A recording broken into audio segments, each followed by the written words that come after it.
Welcome to Compassionate Conversations, where we push the boundaries of comfort to empower you to become all that you dream of being.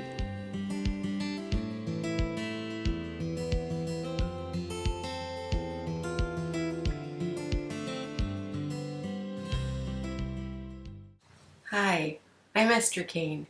I'm a Canadian psychotherapist and the author of It's Not About the Food, A Woman's Guide to Making Peace with Food and Our Bodies. For over 25 years, I've been helping people to overcome problematic relationships to food and their body image.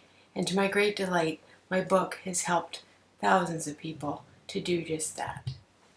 I decided to do this series where I interview other body image warriors who I respect and love their work in order to help us form more of a community around talking about our disordered relationship with food and our bodies, in the hopes that we will find strength in each other's stories and share some really helpful tools and methods that you can use in order to heal your relationship with food and how you see your body. If you're thinking, I don't know if I have an eating disorder, so maybe these videos won't be meaningful to me, please give it a chance. When I tell people, for example, that I'm an eating disorder therapist, people automatically think eating disorders are just anorexia and bulimia. And while I treat those issues in my practice, the bulk of my clients tend to fall into the category of emotional eating. People who eat when they're mad, sad, glad, and fearful. There's all kinds of reasons that we turn to food. And they are usually the people that are yo-yo dieters, that do obsessive exercising. Maybe they are in middle age and their body's metabolism has changed and they've put on some extra weight and they just can't seem to get it off. All of these people fall into the category of some type of disordered eating pattern. So if that applies to you, please stay tuned. I'm going to be interviewing some fabulous people in this series who will definitely give you some great ideas and tips in order to make peace with food and your body. How do I stop overeating? This is the number one question I get from potential clients as an eating disorders therapist. One of the major causes of overeating is stress. One survey showed that 38% of American adults overeat due to stress. Of those, half say that they overeat at least once a week.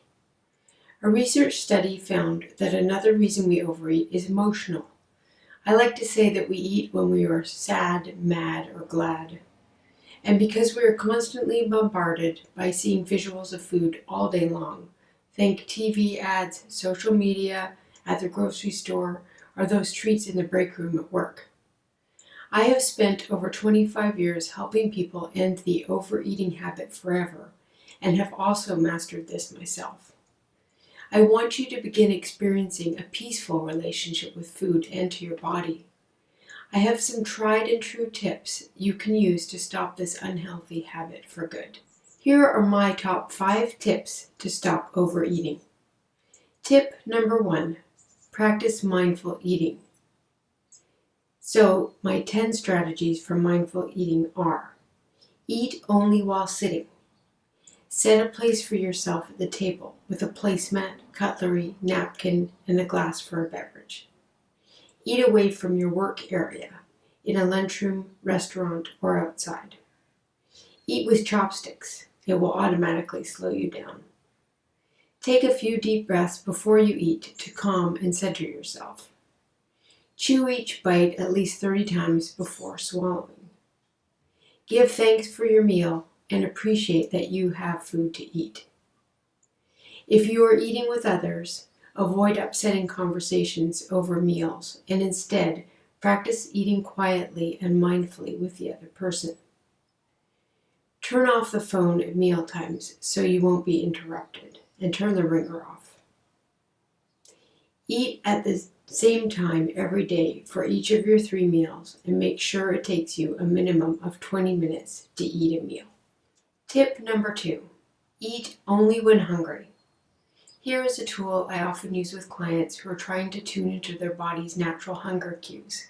It's called the Hunger Satiety Scale. Hunger has a wide range of intensities. Pay attention to your hunger and fullness cues.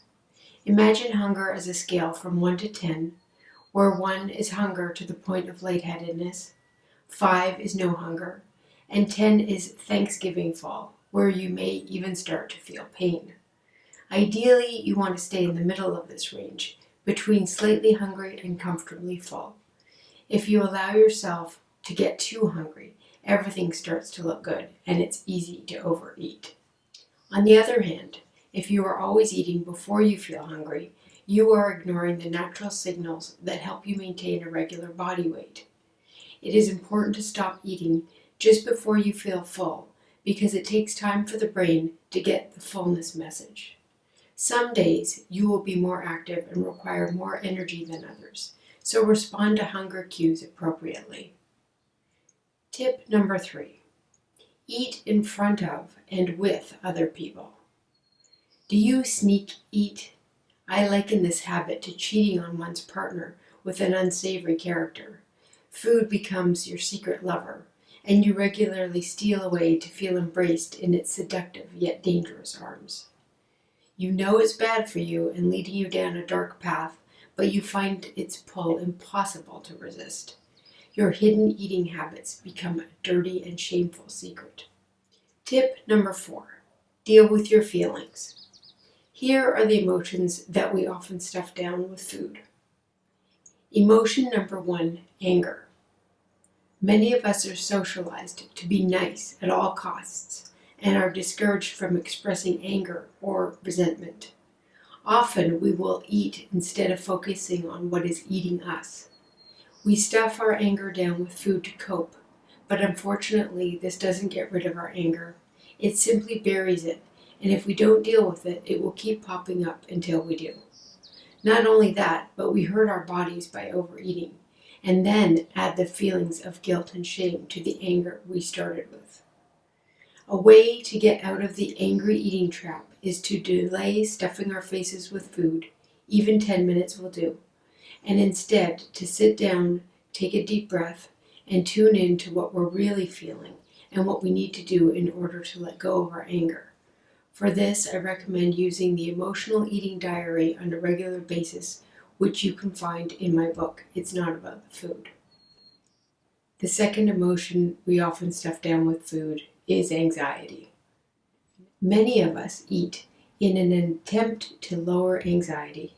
It's a coping mechanism, a way of self-medicating ourselves. In fact, research has shown that carbohydrate-rich foods like bread and cookies actually boost serotonin levels in the brain, a chemical that makes you feel calm.